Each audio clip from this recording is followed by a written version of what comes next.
نحمد نصلی علی رسول الکریم اما بعد اعوذ باللہ من الشیطان الرجیم بسم اللہ الرحمن الرحیم لولا اذ سمعتموه ظن المؤمنون والمؤمنات بانفسهم خیرا وقالوا هذا افک مبین لولا جاءوا علیہ باربعۃ شہداء فاذ لم یأتوا بالشہداء فاولئک عند اللہ هم الکاذبون ولولا فضل اللہ علیکم ورحمتہ فی الدنیا والآخرۃ لمسکم فیما افضتم فیہ عذاب عظیم اذ تلقونہ بألسنتکم وتقولون بأفواہکم ما لیس لکم بہ علم وتحسبونہ ہینا وہو عند اللہ عظیم۔ ابھی آپ نے سورہ نور کی آیت 12 سے 15 کی تلاوت سماعت فرمائی۔ ان آیتوں کا ترجمہ اور تفسیر اس طرح ہے: لولا اذ سمعتموہ ظن المؤمنون والمؤمنات بانفسہم خیرا وقالوا ھذا افک مبین۔ آیت 12: لولا جاؤ علیہ باربعۃ شہداء فاذ لم یأتوا بالشہداء فاولئک عند اللہ هم الکاذبون۔ آیت 13۔ ترجمہ: جب تم نے یہ بات سنی تو مومن مردوں اور عورتوں نے اپنے آپس والوں کے بارے میں نیک گمان کیوں نہیں کیا، اور یہ کیوں نہیں کہہ دیا کہ یہ تو ایک کھلا ہوا بہتان ہے؟ سرپسند اس بات پر 4 گواہ نہیں لائے تو بس اللہ کے نزدیک جھوٹے ہیں۔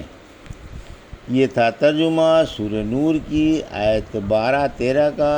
تفسیر: آیت 12: افواہوں کے بارے میں مومنوں کو ادب کی تعلیم۔ حق تعالیٰ شانہ مومنوں کو ادب سکھا رہا ہے کہ تم نے جو صدیقہ رضی اللہ تعالیٰ عنہا کی شان میں یہ گستاخانہ باتیں پھیلائیں، یہ تمہاری شان کے شایان نہ تھیں۔ یہ لائق نہ تھا کہ تم ام المومنین پر یہ الزام لگاتے۔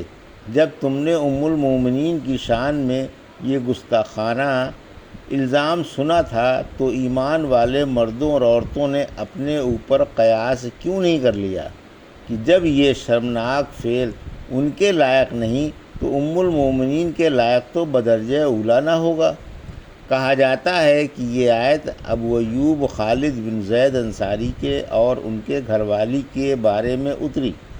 یعنی نجاریوں نے کا بیان ہے کہ ابو ایوب انصاری سے ان کی اہلیہ نے پوچھا کہ صدیقہ کے رضی اللہ تعالیٰ عنہ کے بارے میں لوگ جو افواہ اڑا رہے ہیں تم نے اسے نہیں سنا؟ بولے ہاں سنا تو ہے مگر سراسر جھوٹ ہے۔ ام ایوب رضی اللہ تعالیٰ عنہ: بتاؤ تو صحیح کیا تم ایسا کر سکتی ہو؟ بولی ہرگز نہیں، بھلا یہ کام میرے لائق ہے؟ فرمایا اللہ کی قسم صدیقہ رضی اللہ تعالیٰ عنہ تو تم سے بہت ہی اچھی ہیں، وہ کبھی ایسا نہیں کر سکتی۔ پھر قرآن پاک کی آیتیں اتریں اور اللہ پاک نے افطرہ پردازوں کا بیان فرمایا کہ وہ ایک جماعت ہے جو تمہیں میں سے ہے، یعنی حسان رضی اللہ تعالیٰ عنہ اور ان کے ہم نوا جنہوں نے ام المومنین پر الزام لگایا تھا۔ تو پھر اللہ نے یہ آیت اتاری کہ مسلمان مردوں اور عورتوں نے ابو ایوب انصاری اور ام ایوب انصاری کی طرح سے اپنے اوپر قیاس کر کے اس بات کو غلط کیوں نہ سمجھ لیا۔ یہ بھی کہا جاتا ہے کہ یہ بات ابی بن کعب نے کہی تھی۔ بہرحال اس آیت میں ہے کہ ایمان والوں نے ام المومنین کے بارے میں اچھا خیال کیوں قائم نہیں کیا، کیونکہ ام المومنین اچھائی کے لائق ہیں اور ان کی شان کے لائق اچھے ہی کام ہیں۔ ان کا مقام دیکھ کر دلوں میں اچھے خیال رکھتے اور زبانوں سے کہہ دیتے کہ یہ تو سفید جھوٹ ہے۔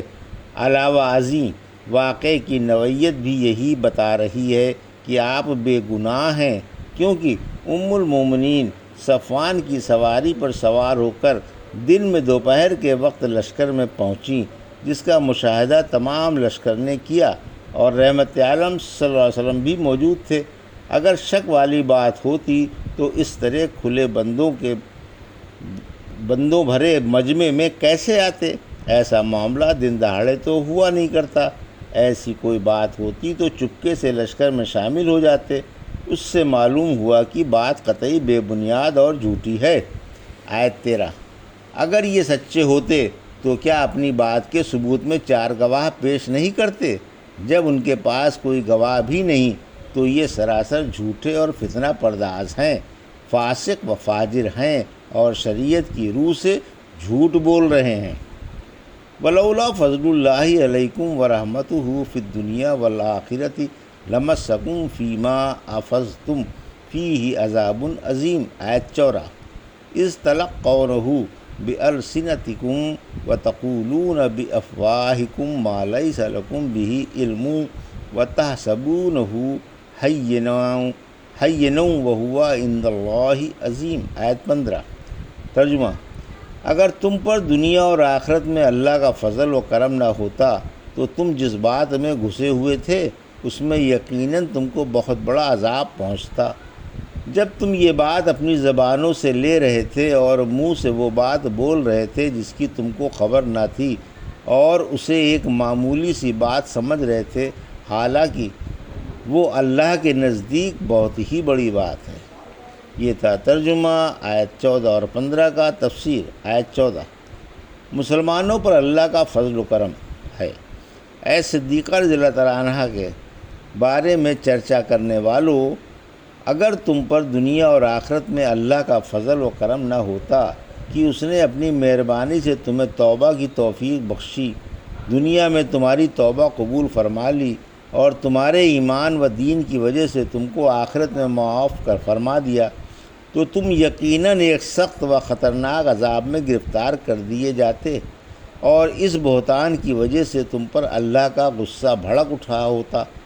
یہ حکم ان لوگوں کے بارے میں ہے جن کے دلوں میں ایمان بھی موجود تھا، جیسے مستح رضی اللہ تعالیٰ عنہ، حسان اور حمنہ بنت حجز، منافقوں عبداللہ بن ابی وغیرہ کے حق میں نہیں ہے، کیونکہ وہ ایمان و عمل صالح کی دولت سے محروم ہے جس سے اس گناہ کی تلافی ہوتی۔ یہاں یہ بات یاد رکھو کہ جس برائی پر کوئی وعید آئی ہو اس کا اطلاق اسی وقت ہے جب اس سے توبہ نہ کر لی جائے، اس کے مقابلے میں اس کی برابر یا اس سے بڑی نیکی نہ کر لی جائے۔ جب تم اس کو پھیلا رہے تھے کہ ایک نے دوسرے سے، دوسرے نے تیسرے سے اور تیسرے نے چوتھے سے کہا، اسی طرح بہت سی زبانوں سے اس کی نقل در نقل ہوتی رہی۔ پھر فرمایا تم بلا علم و یقین ایک بات زبانوں سے ادا کر رہے تھے، یعنی ام المومنین پر کی پروقار شان میں گستاخی کر رہے تھے جس کو تم ایک معمولی سی بات سمجھ رہے تھے، حالانکہ اللہ کے نزدیک یہ ایک بڑی بات ہے۔ اگر یہ صدیقہ رضی اللہ تعالیٰ عنہ کا معاملہ بھی نہ ہوتا تو بھی بڑی بات تھی، پھر جب خاتم الانبیاء اور سردار اولیاء کی حرم محترم کا معاملہ ہے تو کس قدر سنگین بات ہے، اور اللہ کے نزدیک یہ بات انتہائی بڑی ہے کہ اس کے پیارے محبوب کی زوجہ مطہرہ کے بارے میں کوئی ناشائستہ بات بولی جائے۔ اسی وجہ سے غیرت ربانی اپنے محبوب نبی کی زوجہ مطہرہ کی وجہ سے جوش میں آئی اور حق تعالیٰ نے وحی اتار کر صدیقہ رضی اللہ تعالیٰ عنہ کی بے گناہی ثابت فرمائی۔ اس نے تو ہر نبی کی بیوی کو اس فحش کام سے محفوظ رکھا ہے، پھر جب ایسا کام کسی نبی کی بیوی نہیں کر سکتی تو آپ تو دنیا کی عورتوں میں نبیوں کی بیویوں کی اور تمام امہات المومنین کی سردار ہیں اور ان کی زوجہ مطہرہ ہیں، جو دنیا اور آخرت میں سب سے افضل و اشرف رسول ہیں۔ یہ معمولی گناہ نہیں بلکہ بہت بڑا ہے۔ رحمت عالم صلی اللہ علیہ وسلم نے فرمایا، بعض دفعہ کوئی شخص اپنے خیال میں کوئی بات معمولی سی سمجھ کر کہہ جاتا ہے جس سے اللہ ناراض ہو جاتا ہے، اسے خبر نہیں ہوتی کہ یہ کیا رنگ لائے گی، لیکن وہ اس کی وجہ سے جہنم کی اتنی گہرائی میں پہنچ جاتا ہے جس کا فاصلہ زمین سے آسمان تک ہے۔ ایک روایت میں ہے کہ بے پرواہی سے بات بول جاتا ہے۔ یہ تھا سورہ نور کی آیت 12 سے 15 کا ترجمہ اور تفسیر جو ابھی آپ نے سماعت فرمائی۔ بارک اللہ لی و لکم فی القرآن الحکیم و نفعنا ایاکم بآیات الذکر الحکیم۔